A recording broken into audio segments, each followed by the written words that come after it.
Today we're going to do a valve adjust on this Honda Sport Trax 250EX. This is pretty much the worst video ever made. Napoleon, like anyone can even know that. Hello my friends, and welcome to Tom's Tinkering Adventures. Today we're going to be doing a valve check and adjust on this Honda Sport Trax 250EX. I'm working on this for a gentleman I met at a party. Hey, you know, that's the way it goes. Oh, I also want to say, check it out here, I have a wireless microphone, so let me know if the audio is good, bad, or otherwise on this video. It's just something I'm trying out. These engines are kind of interesting in this quad. It's a sideways engine. It's still a single. The crank turns this way, and then it's directly hooked up to a drive shaft. Kind of a neat setup, but what we're going to have to do here is get the seat and the tank off. So seat, easy enough. I already have it off, but just got that little lever, sits right there. Seat comes off. And then to get the tank off, we're going to start pulling all these little plastic doohickey things. You can see a couple of them are missing, so be gentle with those. Usually a little screwdriver underneath here to pry this up a little bit, pull that centerpiece out. I'm going to try to do it with one hand while I'm holding the camera here. Anyway, I can't get it. My fingernails, I trimmed them too short. Pull the centerpiece out, and then the outer piece comes out. So you have a couple there. There's a couple there. Two here.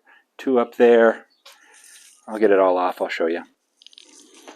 I already got a little bit ahead of myself. Took the front fender off. Underneath it there's two bolts on each side. 1, 2. And then there is a connector right there for the headlight. Just disconnect that. Now I'm going to take the tank off. I'm going to set you in my holder here. Alright, make sure you shut the fuel off down here. And there's a couple bolts up in the front, 10 millimeter.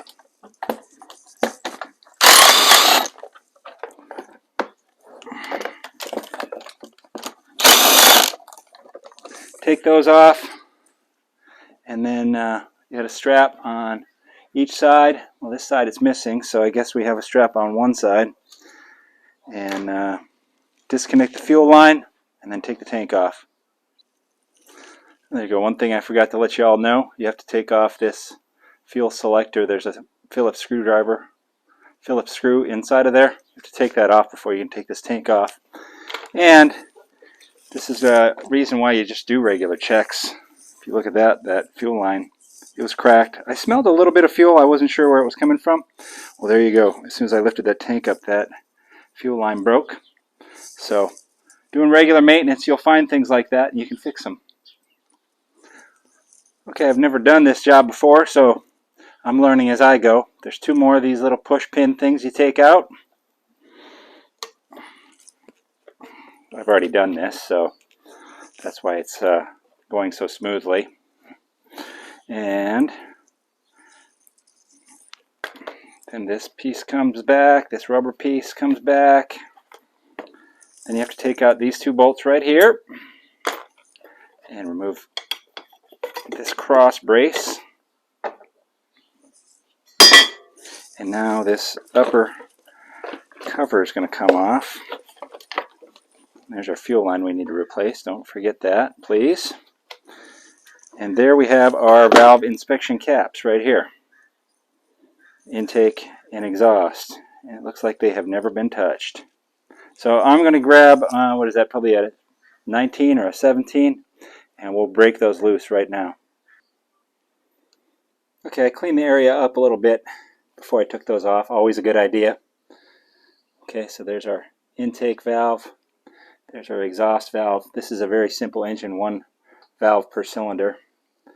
And right here is our inspection port here to determine when our engine is at top dead center. You should be able to see in there. I'll have to get a light. But what I'm going to do is I'm going to shut the ignition off, turn the key on, and I'm just going to bump the starter over. Hopefully. There you go. So I just saw the intake valve open. and I just saw the intake valve close. That means we're coming up on compression. So I have intake, compression, power, exhaust. So I don't know, you saw the exhaust. There you go, the exhaust just opened. Intake just closed. So I bet we're pretty close in there. I think what we're supposed to do probably is take this cover off of here, and you can probably crank the engine over with that. But you can turn it over with the starter as well. But your correct way, not the Tom's Tinkering Adventures way, your correct way is to make sure you look in here and see the mark. So I'm going to try to get that so I can show it to you. Okay, so what I ended up doing was turning it over with the starter, and then I clicked it into gear and I rolled it a little bit. And yeah, there you go. You can see the line inside of there. So now we should be able to check intake and exhaust, and you should be able to feel. Here, that one's a little bit loose. Here, that one's a little bit loose. So now I'll get the feeler gauge and we will check them. 5 thousandths or 130 thousandths millimeters, 5 thousandths inches. Okay, so what you want to do is you want to get the feeler gauge between the adjuster screw and the top of the valve. You want to feel slight drag. So this one feels pretty good. Another way that you can do it is you can go to the next one, go to 6 thousandths and see if it fits. Kind of a go, no-go gauge.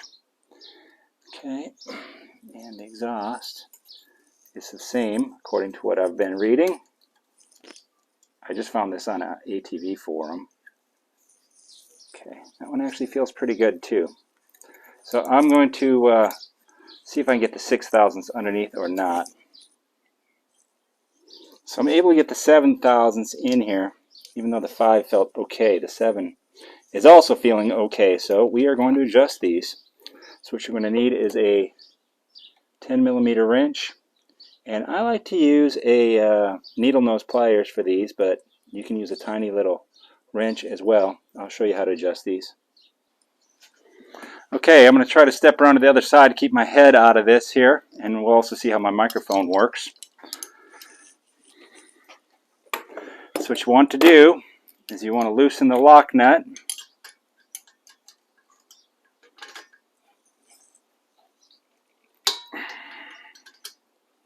There you go, lock nut is loosened. And then the center part is the adjuster, so you can tighten that or loosen it. They make a special little tool to do this with too if you'd like to purchase it. But your best way really to adjust it is with the feeler gauge in there. So get the feeler gauge in. Try not to drop it. But hey, you know, we're doing this, showing you how it happens. You drop things, it happens. Alright, 5 thousandths. You can also just remove this feeler gauge from this whole set and just use one. Might be easier. But why would we make things easy on ourselves? Okay, so I got the 5 in there. And what I like to do is turn this thing till it feels tight. And then back it off just a little bit.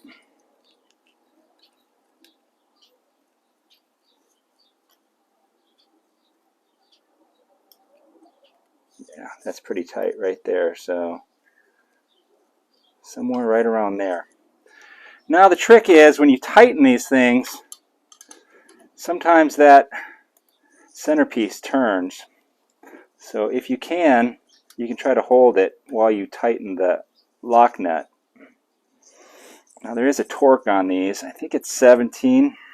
I'll have to look. I was just looking at it, but is it 17 inch-pounds, foot-pounds, Newton-meters? I'll come right back and I'll let you all know. But once you get it tight, then you want to check your clearance again. Take it all the way out and put it back in and see how it feels. You should be able to get that feeler gauge in there. and it shouldn't be crazy tight, but you should be able to feel resistance. You can kind of hear it dragging, hopefully. There you go. I'll come back and let you know what the torque is on that. Okay, so the torque, according to my sources, is 17 Newton meters, which is 12 foot-pounds. So use it as you will. Please double check. I don't have a manual in front of me. Like I said, I'm just going off of an internet forum. So now I'm going to do the exhaust valve, and we're going to put her back together. And now half the fun is putting everything back together and trying to remember where all the little clips and bits and pieces go. So I cleaned this up a little bit. There's plenty of other stuff I could clean up on this thing. But make sure everything goes back. I noticed this breather here needs to go into that. So things like that, just take your time, put her back together, and then make sure that it runs again. Alright, so we still run, which is a good thing.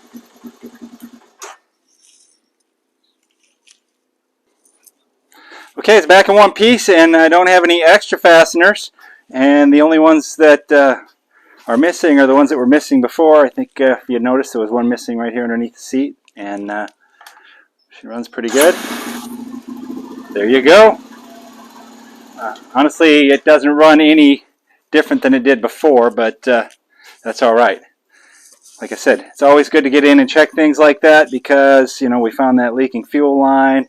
We know there's a missing fastener for sure. We cleaned out some dirt. And, you know, stay on top of your machinery and it will treat you well. Well, let's see how well this microphone works. I'll have a seat way back here. Microphone is still on, I hope. And there we go. We have some 805 in the garage today for celebration after the fact. You know, that's the best part. You get done, enjoy a cold one. All right. If you're liking my content, give me a thumbs up. Leave a comment down below. That's down in that area down there somewhere. And if you're not already a subscriber, please consider doing so. I looked at my statistics the other day, and like 93% of the people watching my videos are not subscribers. So, hey, get in there and subscribe, and you can find some more cool stuff. All right. Thank you very much for watching. Get out there and find your adventure. Adios.